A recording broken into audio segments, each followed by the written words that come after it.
আসসালামু আলাইকুম। নিয়মিত বাংলা সংবাদ আপনাদের স্বাগতম। শুরুতে থাকছে শিরোনাম, এরপর বিস্তারিত। ডক্টর ইউনূসকে প্রদান করে অন্তর্বর্তীকালীন সরকার গঠনের সিদ্ধান্ত চূড়ান্ত। জানিয়ে দেব আয়নাগরের ভয়ানক তথ্য, যেখান থেকে ফিরে এলেন আজমি আরমান। সড়কে নেই পুলিশ, শৃঙ্খলার দায়িত্বের শিক্ষার্থীরা পালন করছেন সুন্দরভাবে। এবং সবশেষ জানিয়ে দেব, এবার ধরা খেলেন জাতির ভাগিনা জয়। এতক্ষণ শুনছেন সংবাদ শিরোনাম, এবার জানুন পুরো বিস্তারিত। শান্তিতে নোবেল জয়ী প্রফেসর ডক্টর মোহাম্মদ ইউনূসকে প্রদান করে অন্তর্বর্তীকালীন সরকার গঠনে সম্মত হয়েছে প্রেসিডেন্ট মোহাম্মদ শাহাবুদ্দিন। গতকাল রাতে দীর্ঘ 4 ঘন্টা আলোচনা শেষে এ সিদ্ধান্তের কথা জানান বৈষম্য বিরোধী ছাত্র আন্দোলনের অন্যতম সমন্বয়ক নাহিদ ইসলাম। রাত 8টা থেকে ছাত্রদের 13 জন প্রতিনিধির সঙ্গে বৈঠক অনুষ্ঠিত হয়। বৈঠকে 3 বাহিনীর প্রধান এবং ঢাকা বিশ্ববিদ্যালয়ের আইন বিভাগের প্রফেসর ডক্টর আসিফ নজরুল ও আন্তর্জাতিক সম্পর্ক বিভাগের প্রফেসর তানজিম উদ্দিন খান উপস্থিত ছিলেন। নাহিদ ইসলাম বলেন, আমাদের আলোচনা ফলপ্রসূ হয়েছে। অন্তর্বর্তীকালীন সরকারের বিষয়ে নিশ্চয়তা পেয়েছি। প্রধান হিসেবে সর্বজন শ্রদ্ধেয় নোবেলজয়ী প্রফেসর ডক্টর মোহাম্মদ ইউনূসের ব্যাপারে প্রেসিডেন্ট সম্মতি দিয়েছেন। দ্রুত সময়ে এ সরকার গঠন করা হবে। এতে নাগরিক সমাজের প্রতিনিধি, ছাত্র প্রতিনিধিদের অংশগ্রহণ নিশ্চিত করা হবে। রাজনৈতিক পক্ষের সঙ্গে আলোচনা করে অন্তর্বর্তীকালীন সরকার গঠন করার কাজ করা হবে। ছাত্রদের প্রস্তাবিত সরকারই গঠিত হবে। তিনি বলেন, বর্তমান পরিস্থিতি নিয়েও প্রেসিডেন্ট ও 3 বাহিনীর প্রধানের সঙ্গে আলোচনা হয়েছে। তারা অরাজকতা ও সহিংসতায় গভীর উদ্বেগ জানিয়েছেন। ছাত্র জনতা সরকার শিল্প স্থাপনা রক্ষার কাজ করবে। পুলিশের শান্তি ফিরিয়ে আনা হবে। আপাতত তারা ট্রাফিকের দায়িত্ব পালন করবে। আর যেন নাশকতা, লুটপাট, সাম্প্রদায়িক সম্প্রীতি বিনষ্ট না হয়, সে ব্যাপারে সবাইকে সতর্ক থাকতে হবে। তালিকায় কারা আছেন এমন প্রশ্নে তিনি বলেন, সেটি চূড়ান্ত হয়নি। আমরা আমাদের তালিকা আপাতত প্রকাশ করব না। 10 থেকে 15 জনের অন্তর্বর্তীকালীন সরকার হবে। সেটি 24 ঘন্টার মধ্যেই হবে। নাহিদ বলেন, ডক্টর ইউনূস আগামীকাল আজ দেশে উদ্দেশ্যে রওনা হবেন। তারপর শপথ। এ সময় 3 বাহিনীকে ধন্যবাদ জানিয়ে তিনি বলেন, সকলকে শান্তিপূর্ণ পরিবেশ বজায় রাখার আহ্বান জানাচ্ছি। ছাত্রদের দায়িত্ব পরিস্থিতির উপর নজর রাখা। এখানে পরিকল্পিত হামলা করে ছাত্র জনতার বিজয়কে নস্যাৎ করার চেষ্টা চলছে। সবাইকে সতর্ক থাকতে হবে। কেউ যেন আইন নিজের হাতে তুলে নেবেন না। যারা অপরাধ করেছেন তাদের আইনি প্রক্রিয়ায় বিচার করা হবে। আমরা শান্তিপূর্ণ বাংলাদেশ গড়তে চাই। এ সময় সংবিধানের ব্যাখ্যায় ডক্টর আসিফ নজরুল বলেন, এক্সট্রা অর্ডিনারি সিচুয়েশনে অন্তর্বর্তীকালীন সরকার গঠনে সংবিধানের আলোকে বিভিন্নভাবে বৈধতা দেওয়ার সুযোগ আছে। সরকারের মেয়াদ ঠিক হয়নি। ঠিক প্রফেসর ডক্টর ইউনূস আসার পরে সে বিষয়ে সিদ্ধান্ত হবে। এদিকে আয়নাগর থেকে মুক্ত হলেন আজমি আরমান। 8 বছর পর কথিত বন্দিশালা আয়নাগর থেকে মুক্ত হয়েছেন সাবেক সেনা কর্মকর্তা ব্রিগেডিয়ার জেনারেল বরখাস্ত আবদুল্লাহিল আমান আজমি ও সুপ্রিম কোর্টের আইনজীবী আহমদ বিন কাসেম আরমান।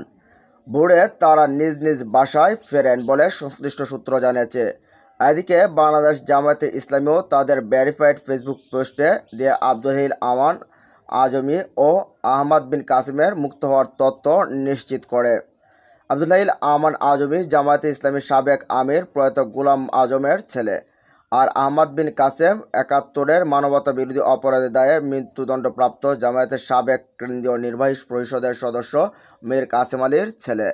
2016 সালের 9 আগস্ট আহমদ বিন কাসেমকে মিরপুর থেকে ডিএসএস থেকে এবং কয়েকদিন পর 23 আগস্ট আবদুল্লাহিল আমান আজমিকে গুম করা হয় বলে তাদের পরিবারের অভিযোগ।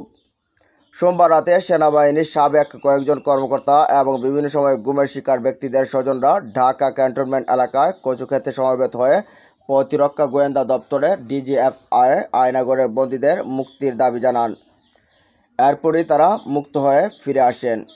দুজনে ফিরে আসার কথা জানিয়ে জামায়াতের ফেসবুক পোস্টে বলা হয়, আল্লাহ তাআলা যেন সকল গুমকৃতদের আমাদের মাঝে ফিরিয়ে দেন। এদিকে গতকাল বিভিন্ন বাহিনীর আয়নাগরে আটক থাকা সকলের মুক্তির দাবি করেছেন সেনাবাহিনীর অবসরপ্রাপ্ত কর্মকর্তারা। তারা জানিয়েছেন বিভিন্ন বাহিনীর আয়নাগরের এখনও অনেক বন্দী আছেন, তাদের অবিলম্বে মুক্তি দিতে হবে। পাশাপাশি আয়নাগর নিয়ে বিশেষ তদন্ত কমিশন গঠন ও যারা এসবের সঙ্গে জড়িত তাদের বিরুদ্ধে শাস্তিমূলক ব্যবস্থা নেওয়ার দাবি জানিয়েছেন তারা। ডিআরইউতে গত 16 বছরে আয়নাগর সহ সকল গুমকৃত বন্দীদের মুক্তির দাবি শীর্ষক এক অনুষ্ঠানের এমন দাবি উত্থাপন করেন সাবেক সেনা কর্মকর্তারা। এ সময় উপস্থিত ছিলেন অবসরপ্রাপ্ত lieutenant colonel Hasinur Rahman, brigadier general Mohammad Hasan Nasir, সাবেক রাষ্ট্রদূত Maruf Zaman, lieutenant colonel Ferdous, major barrister Sarwar Hossain, major Jamil Haider, captain Shoaib, captain Imran, major Atiqur Rahman, major Sabbir, অন্যান্য সশস্ত্র বাহিনীর সাবেক কর্মকর্তাগণ। অনুষ্ঠানে সাবেক ব্রিগেডিয়ার হাসান নাসির বলেন, এখনও পূর্ণরূপে দেশে বিপ্লব সফল হয়নি। দ্রুত ডিজিএফআই পুলিশ বিভিন্ন বাহিনীকে পুনর্গঠিত করতে হবে, যাতে করে ওদের মধ্য থেকে কেউ যাতে দেশে কোনো বিপর্যয় সৃষ্টি করতে না পারে, সেজন্য দ্রুত ব্যবস্থা নিতে হবে। তিনি আরও বলেন, দেশে মায়ের ডাক ও অধিকার সংগঠনে অনেক গুম হওয়ার লিস্ট আছে। এছাড়াও দেশে হাজারো হাজার মানুষ গুমের শিকার হয়েছেন, তাদের দ্রুত ছেড়ে দিতে হবে। তিনি গুম হওয়ার সকল পরিবারকে সাহস নিয়ে এসে তাদের পরিবারের সদস্যদের তথ্য জানাতে বলেন। এছাড়া সশস্ত্র বাহিনীকে স্বাধীনভাবে কাজ করতে দিতে হবে বলে উল্লেখ করে তিনি বলেন, সেনাবাহিনীর মাঝে যে কোনো কিছু হলে কর্মকর্তাদের অবসরে দেওয়া হয়। বাহিনীকে স্বাধীনতা দিতে হবে, যাতে কোনো অবিচার হলে তারা ব্যবস্থা নিতে পারে। এদিকে অনুষ্ঠানের সাবেক সেনা কর্মকর্তারা বলেন, কোটা আন্দোলন থেকে বর্তমান ছাত্র জনতার অভ্যুত্থানের পর যে সরকার গঠিত হবে সেটা হবে বিপ্লবী সরকার। সেই সরকার আগে মোকাবেলায় সতর্ক করেছেন সাবেক সেনা কর্মকর্তারা। তারা বলছেন, জ্বালাও পোড়াও হামলার মাধ্যমে বর্তমানে যা হচ্ছে সেটা কোনোভাবেই মেনে নেওয়া যায় না, কারণ সম্পত্তি ধ্বংস কোনোভাবে মেনে নেওয়া যায় না। আমরা মনে করি এটা পরিকল্পিতভাবে করা হচ্ছে। এদিকে সড়কে শৃঙ্খলার দায়িত্বে শিক্ষার্থীরা। ছাত্র জনতার বিক্ষোভে শেখ হাসিনার পতনের পর পরিস্থিতি এখনও থমথমে। ঢাকাসহ সারা দেশেই বিভিন্ন থানায় হামলার আতঙ্ক বিরাজ করছে পুলিশের মধ্যে। এমন পরিস্থিতিতে গতকাল অফিস আদালত চালু করা হলেও সড়কে দেখা যায়নি কোনো ট্রাফিক পুলিশকে। তবে সড়কের শৃঙ্খলা ফেরাতে মাঠে দেখা গেছে শিক্ষার্থীদের।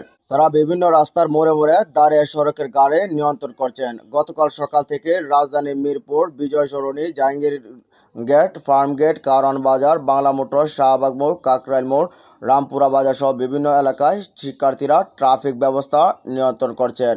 মিরপুর 10 নম্বর গোলচত্বরে ট্রাফিকের দায়িত্ব পালন করা শিক্ষার্থী মোহাম্মদ শাহাবুদ্দিন বলেন, আমরা আমাদের দেশ স্বাধীন করে ফেলেছি, এখন এটা গোছানোর পালা। যেহেতু এখনও কোনো সরকার গঠন হয়নি, এই মুহূর্তে পুলিশ বা ট্রাফিক পুলিশও নেই, রাস্তায় যেন যান চলাচলের সমস্যা না হয়, আমরা শিক্ষার্থীরা ট্রাফিকের দায়িত্ব পালন করছি। এদিকে বাংলাদেশের সবাই মানুষ, কোনো সংখ্যালঘু নেই। Major general Masihur. সেনাবাহিনীর 19 পদাতিক ডিভিশনের জিওসি মেজর জেনারেল মাসিহুর বলছেন, বাংলাদেশের সবাই আমরা মানুষ, কোনো সংখ্যালঘু নেই। বাংলাদেশে হিন্দু, মুসলিম, খ্রিস্টান, বৌদ্ধ, পাহাড়ি আমরা সবাই মানুষ, এদেশের মানুষ। মঙ্গলবার টাঙ্গাইল শহরে বিভিন্ন মন্দির ও ধর্মীয় উপাসনার পরিদর্শনে এসে সাংবাদিকদের তিনি এসব কথা বলেন। মন্দির ও ধর্মীয় উপাসনালয়ের নিরাপত্তার প্রসঙ্গে তিনি বলেন, আমরা ধারণা করি কিছু ক্ষেত্রে সমস্যা হতে পারে, সেজন্য আমি আজকে সারাদিন মন্দির ও ধর্মীয় উপাসনালয় পরিদর্শনে বের হচ্ছি। মন্দির ও ধর্মীয় উপাসনালয়ের নিরাপত্তা প্রসঙ্গে তিনি বলেন, আমরা ধারণা করি কিছু ক্ষেত্রে সমস্যা হতে পারে, সেজন্য আমি আজকে সারাদিন মন্দির, ধর্মীয় উপাসনালয় পরিদর্শনে বের হয়েছি। আমরা তাদের নিরাপত্তা দেওয়ার জন্য সর্বোচ্চ চেষ্টা করব। আমাদের প্রোটোকল সব জায়গায়, আশা করছি ধর্মীয় উপাসনাগুলো কেউ ক্ষতি করতে পারবে না। তিনি আরও বলেন, হাজার বছর ধরে এই দেশে আমরা থাকি, কোনোভাবে যেন কেউ কোনো সহিংসতা না করে সে বিষয়ে সবার প্রতি অনুরোধ থাকবে। আমরা আশা করি জিওসি ধর্মীয় উপাসনালয় পরিদর্শনের ফলে অত্র এলাকার সকল মানুষের মধ্যে স্বস্তি ফিরে এসেছে বলে জানা গেছে। এ সময় উপস্থিত ছিলেন টাঙ্গাইল সদর উপজেলার নির্বাহী কর্মকর্তা হাসান বিন মোহাম্মদ আলী সহ সেনাবাহিনীর বিভিন্ন স্তরের কর্মকর্তাগণ।